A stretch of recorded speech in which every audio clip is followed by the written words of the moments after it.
Jack Charles Jessup, born March the 2nd, 1916, died July the 10th, 1993. He was an American revival preacher, faith healer, and musician. I've been wanting to do a story on this man for 30 years. I finally gathered all the content and information that I need to do this story. You don't want to miss today's program. Stay tuned.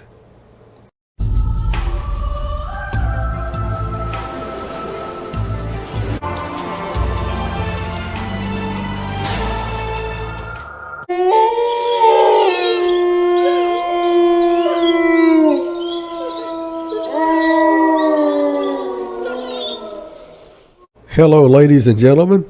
This is Hanshaw. Welcome to the Word of Truth broadcast. Today, we are going to be talking about a man that I met. I met him personally. His brother, Byron Jessup, is the man that ordained me to preach in 1986. And I knew J. Charles Jessup. He would come once or twice a year.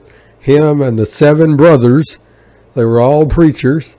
They would come during the homecoming service, and they would do what they call tag team preaching. Just like you see in a wrestling match. One would get up and preach for a few minutes, slap the other one on the hand. He would take over where the other one left off, and they did this for hours and hours.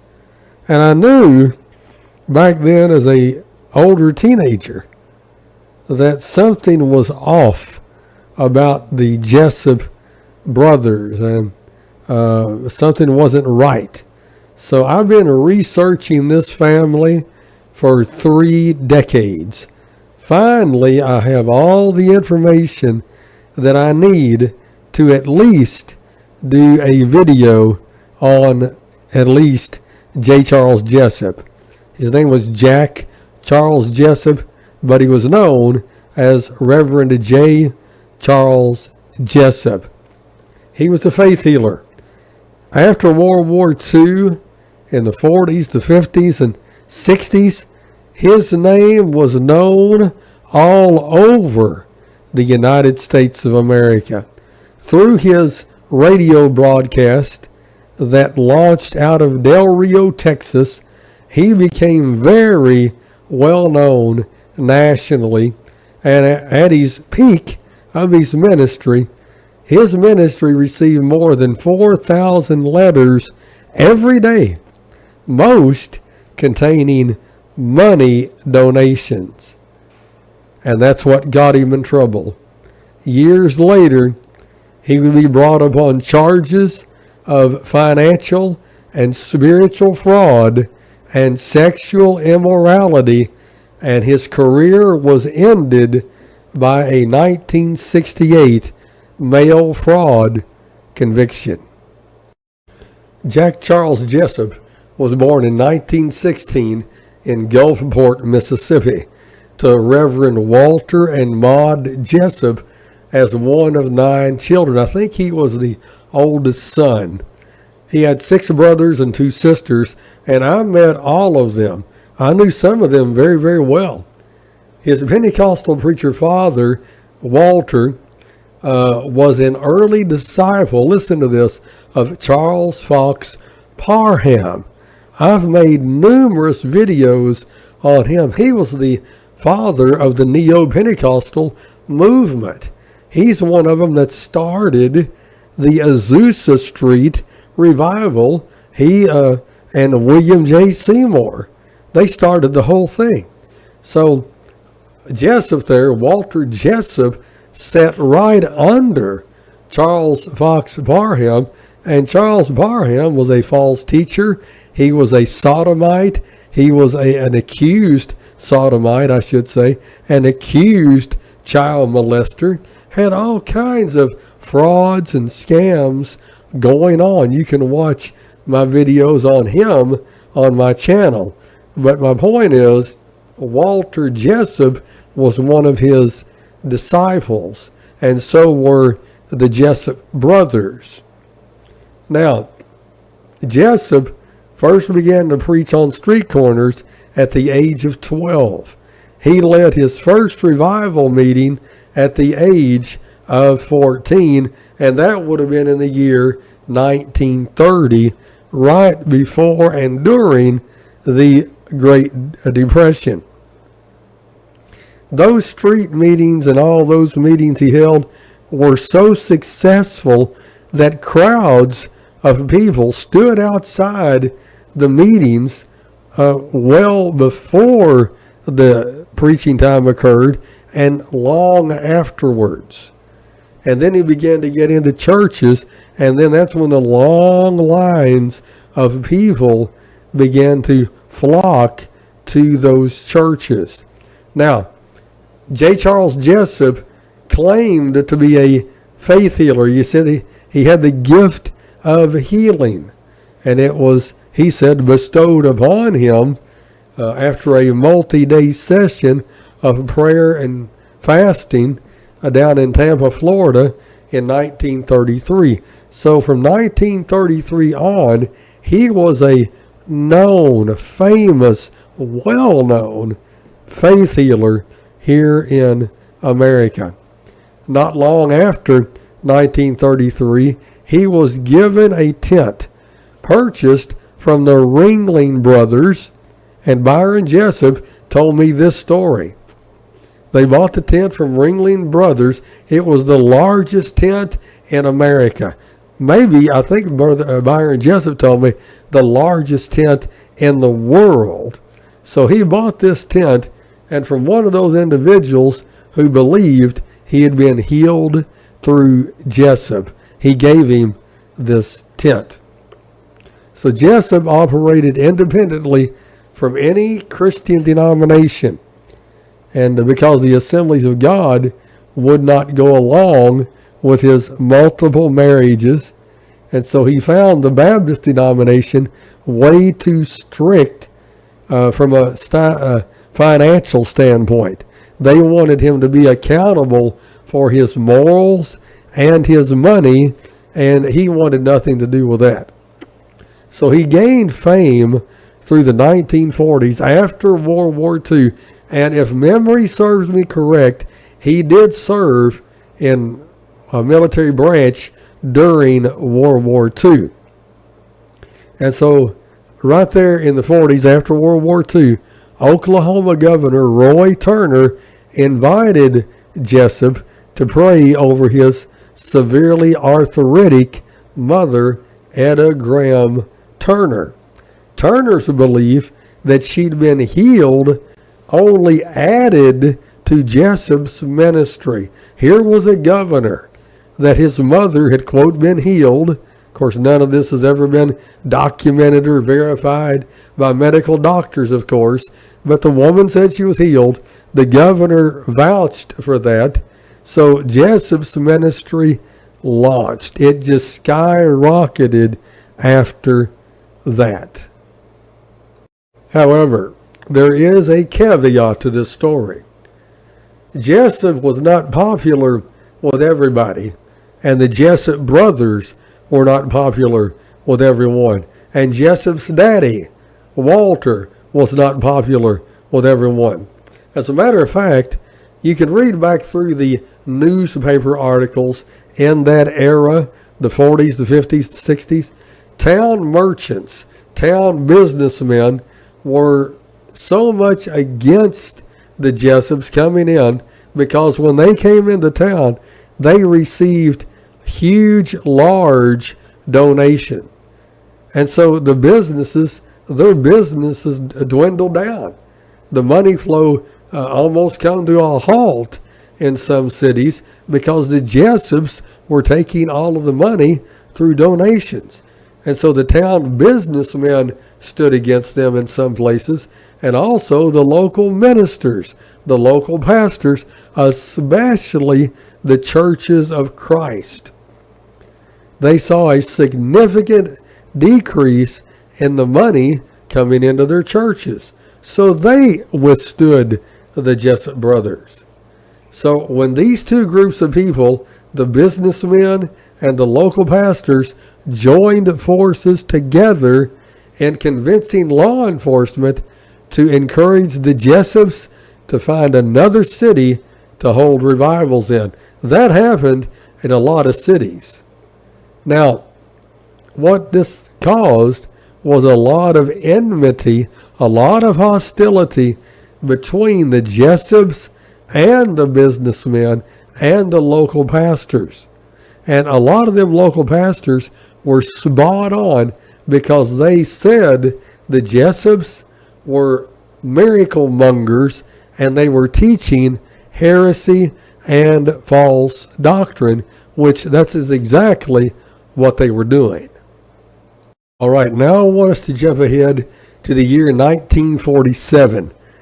In mid-1947, around June or July, Jessup was in the final planning stages to broadcast his sermons on the Mexican border blaster radio down there in Del Rio, Texas, eventually utilizing the station XERF, which was heard throughout most of North America.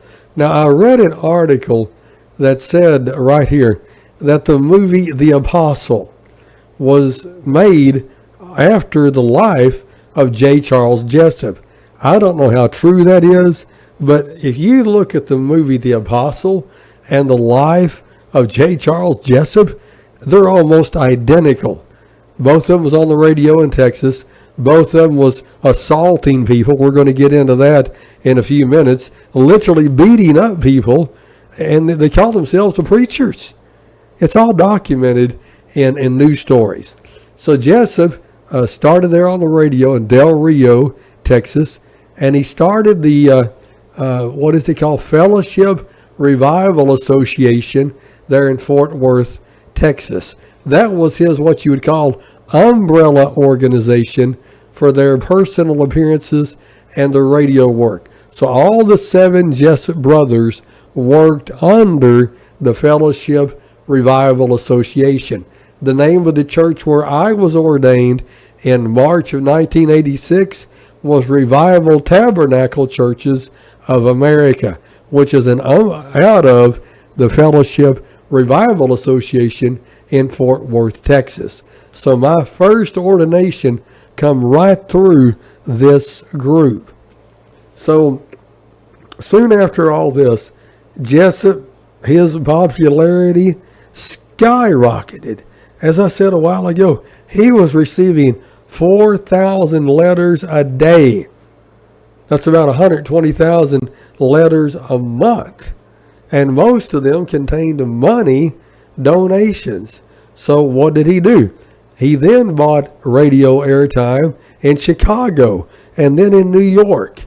And before you know it, J. Charles Jessup was radio broadcasted from border to border, from California to Florida, from Detroit down to Louisiana, all over the United States of America.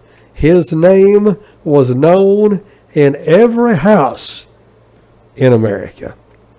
I remember my grandmother mentioning him and Oral Roberts. She used to listen to him on the radio way back in the 50s and the 60s. So then, now we're going to jump to 1954. A 1954 federal grand jury recommended that the FBI assist in investigating Jessup's financial activities, which included $14,000 a week in bank deposits. Now, ladies and gentlemen, back in that day, $14,000 a week was huge. That was a lot of money. Today, it's a lot of money. How many of you make $14,000 a week today? Back in that day, he was loaded. He was rich. Now, his accounting system was completely non-existent, and the IRS conducted 3 formal investigations into his ministry, the Fellowship Revival Association, but he was never convicted. Why is that? Largely because most of the income that he received was in small petty cash. And so by the mid-1950s, he claimed responsibility for leading over 200,000 souls to Christ. Hello friends, I hope you're enjoying today's program. If it's a blessing to you, I would encourage you to like the video, to comment on it, and most importantly, to subscribe to my YouTube channel, share these videos. We want to get the message of the true truth, of the true gospel out there. And the more you like my videos and comment on them and subscribe, then that helps the algorithm. Again, I pray that today's show has been a blessing to you, and we're going to get right back into it. Don't forget to subscribe to my channel. Let's get back into today's program. Hello friends, we're offering a special book, Christian Doctrines from an Arminian perspective. I know a lot of you request me of the question, where can I get a good book on doctrines?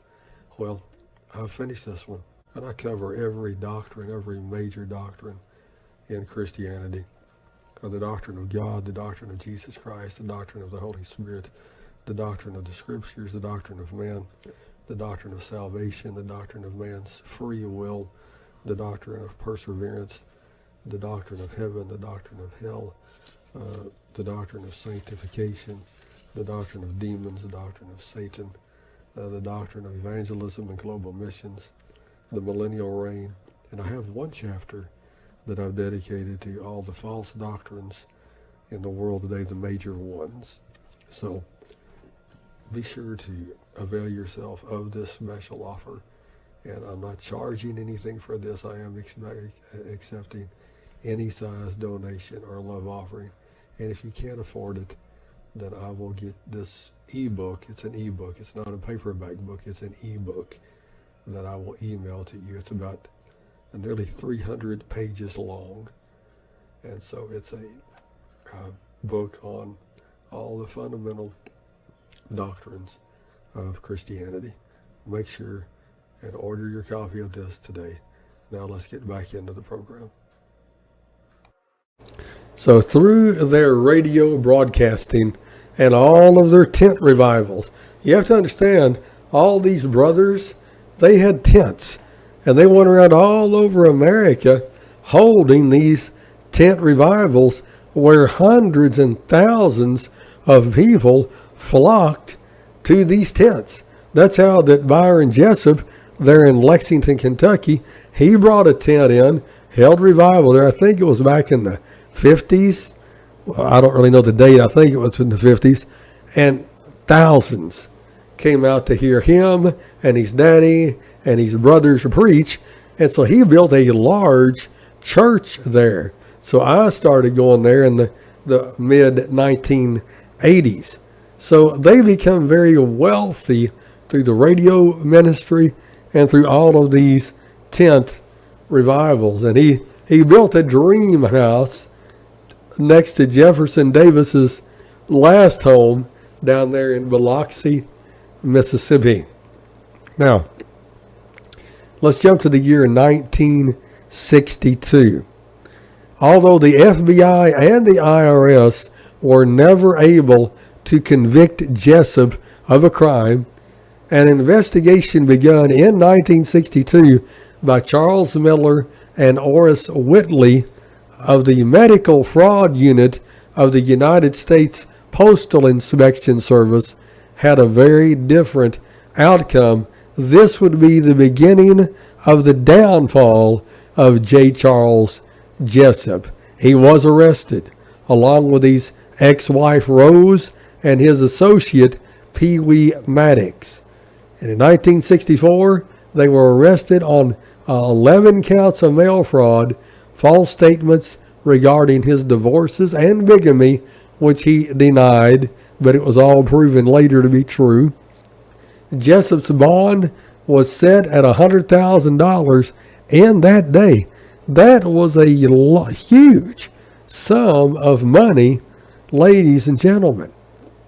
James F. Neal acted as the prosecutor. The trial was originally set to be tried there in Nashville, Tennessee, but it was moved to Mississippi upon Jessup's request because he felt he would not receive a fair trial in Nashville because of all the churches and the businessmen that were against him. Pee Wee Maddox in 1967 turned state's witness against Jessup. And although Maddox avoided jail time, years later he regretted doing that because he felt like he had betrayed his best friend, J. Charles Jessup. J. Charles Jessup believed that he would not spend a day in jail. So he pled nolo contendere on 2 charges in March 1968. But he thought he wouldn't spend a day in jail. But it turned out he was sentenced and convicted in December 1968.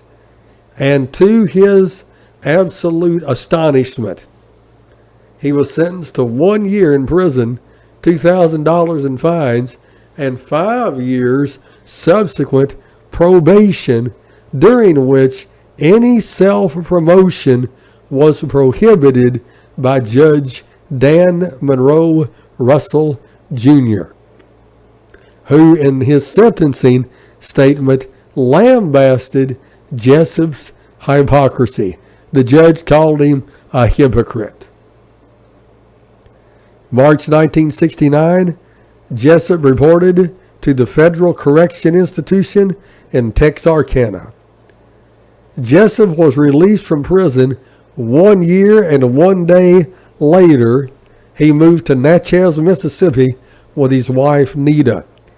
He got a job as a property caretaker, and he was so terrified, according to the accounts that I'm reading, of being sent back to prison that he never again preached under a tent, never again preached a revival in the United States or anywhere in the world. And he was unwilling to even talk about it because the judge told him, you're not to do any self-promotion ever. And it put the fear of jail in him. So he moved to be close to his brother Jimmy down in Arlington, Texas, and became a car salesman, eventually purchasing a small car dealership. And at that time, he began preaching in Mexico to the prisoners. But he never preached under a tent, what this article says, ever again. Now, I heard him preach in the 80s when he would come to his brother Byron Jessup's church there in Lexington, Kentucky. He would preach, but he never preached under a tent again. I think that's what this is referring to. So J. Charles Jessup died July the 10th, 1993 in Gulfport, Mississippi. At the time of his residence was Saucier, Mississippi. And he felt until the time of his death that his human nature, his human flesh, had been the cause of many of his moral and financial failures, but he still felt that he'd been genuinely and greatly used by God. And I tell you what, I don't believe that. Now let's talk about J. Charles Jessup's personal life. He was married at least 4 times, maybe more, but 4 that we know of. He was first married at the age of 17. The marriage was a disaster, as his bride did not enjoy sex, while J. Charles Jessup described his sexual appetite as, quote, insatiable. And obtaining a marriage dissolution in Iowa, he entered into a second unsuccessful marriage at the age of 19. His second wife did not enjoy the life of an itinerant traveling preacher. And although pregnant, she left Jessup soon after the pregnancy. Then he married the third wife, Rose Oden, at the age of 25, proposing to the 17-year-old 3 days after meeting her when she agreed to play the piano for him in his tent revivals, and the ceremony taking place 5 weeks after the proposal. So they got married 5 weeks after they met, more or less. And this marriage was more successful than the other two, as Rose, she enjoyed the traveling lifestyle of a preacher, and she played the piano and the accordion. But for whatever reason, we don't know, Jessup, he obtained a, quote, Mexican divorce, whatever that is, from Rose, without her knowledge, in 1962. An action Jessup later blamed on the stress of the Postal Service investigation. He blamed that divorce on the Postal Service investigation into his ministry. How that corresponds and correlates, I don't know. Then he married 15-year-old Nita Uribe, and he remained married to her until his death. But he married Nita while he was still married to Rose, which is polygamy. And that came out as an indictment that was part of the criminal charges in the conviction. Now, Jessup also spent a great deal of money breeding birds and cockfighting, as well as betting on matches between cock roosters fighting each other. And they said he was known to get so excited that he would even bet against his own birds. Now, here's where it gets a little interesting to me. His interest in cockfighting brought him into a close, now listen to what I'm getting ready to tell you, into close association with a man that I've heard of named Harry Bennett of the Dixie Mafia. Now, why do I find this intriguing to me? Let me tell you a little bit about who the Dixie Mafia is. They're mostly white Southern men. I believe they have close connections with the Ku Klux Klan. Now, whether I can prove that or not, I don't know, but that's just my theory. Now, what I do know about them is this. They're involved in illegal gambling, drug trafficking, prostitution, human trafficking, robbery, murder, taking hits on the people, arson, extortion, fraud, bootlegging, rum running, and political corruption. Now, why that's interesting to me is this. When I was attending Byron Jessup's church, there were some names that kept popping up in that church that my dad knew of and actually knew those men. My dad had been a police officer in Lexington, Kentucky for a number of years. Now, what we have down there in Lexington is known as the Bluegrass Mafia or the Blue Blood Mafia. There was a man that came to Byron Jessup's church, Revival Tabernacle Church, every Sunday night with a briefcase with a handcuff on his wrist cuffed to that briefcase.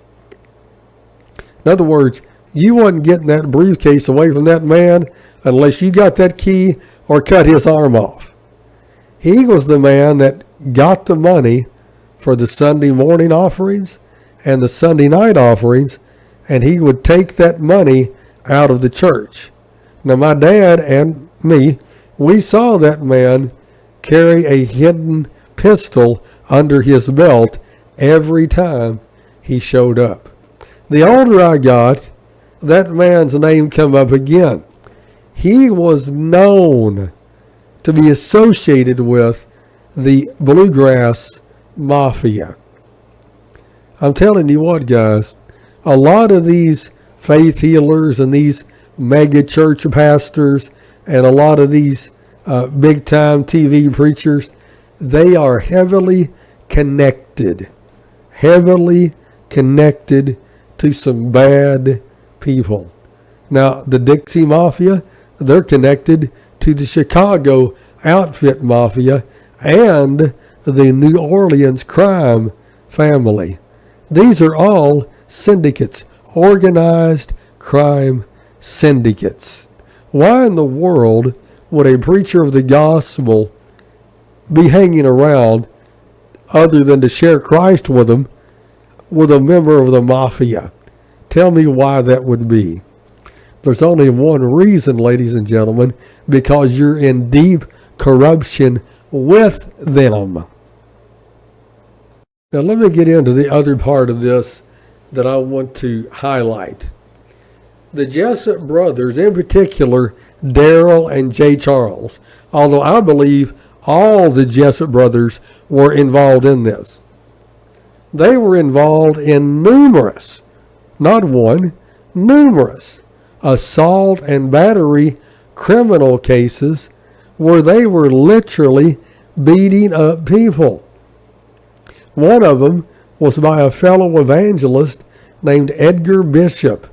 Bishop filed a civil case against Jessup, stating that although Bishop had originally joined the Jessups to assist them in preaching the gospel, Bishop became alarmed at how they were handling the money. That's when he got beat up. And I read a lot of newspaper articles, and I got a link below this video. You can click on that link, go through there and read all those newspaper articles about where they would beat men and women up. I mean, hardcore. They injured them. And so whenever you touch their money, they were coming after you. Make no mistake about it. Now, when they ended up in court over this assault, more than 300 Jessup supporters came to the court, disrupted the court, and the judge had to deal with that. Bishop claimed that he'd had a business relationship with the Jessups, including loaning them money to set up the radio broadcast. But he decided he didn't like their money handling. He called them scam artists, con artists, crooks. So he said, I want my loan back. And they refused to pay him the loan back, but he got beat up instead. I mean, here's the list of the famous faith healers that were going around the circuit during the time of J. Charles Jessup. It was A. Allen, Bosworth, Ralph Boyd, William Branham, Morris Cerullo, R.W. Shambach, Jack Coe, Kuhlman, Catherine Kuhlman, Gordon Lindsay, T.L. Osborne, Oral Roberts, John G. Lake. These are the main faith healers, and yet the Church of Christ said that J. Charles Jessup in 1954 was the leader of all of that bunch. I'm telling y'all, this man is not well known, but I know him because of my history of being involved in those revival tabernacle churches and being ordained with one of them. But this man was a fraud. He was a wealthy man. He profited very luxuriously from the misery of others. The editorial of the Church of Christ detailed a federal investigation into Jessup's financial dealings and further made allegations involving Jessup's sexual immorality. J. Charles Jessup maintained that his salary was only $75 a week, although he lived like a millionaire, owned several expensive air, land, and sea vehicles. Now, as I close today's show, it's also important to note that the Jessup brothers and both their sisters and their mom and dad, they were all musicians, very good musicians, I might add. Byron Jessup played the banjo, the guitar. Daryl Jessup played the guitar, Jimmy Jessup played the MC. Ted Jessup, he sang and played the guitar. All of them were very well professional musicians. So they had a good gig. They could sing. They were good orators. They were quick. They were rapid fire. They were the huffers. I call them the huffing and the puffing preachers. You've heard them. They'll talk and they'll go, ah, like that. And there's a lot of them still around today down in eastern Kentucky, down in the mountains. And there's nothing wrong with that if that's what they want to do, as long as they're teaching the Word of God correctly. That kind of thing doesn't really bother me. The style, as long as the content is correct. At any rate, I thank you for being with me. If you like this show, I ask that you would comment on it, like it, share it, and if you've not subscribed to my channel, I would ask that you become a subscriber. Thank you for being with me on the program today.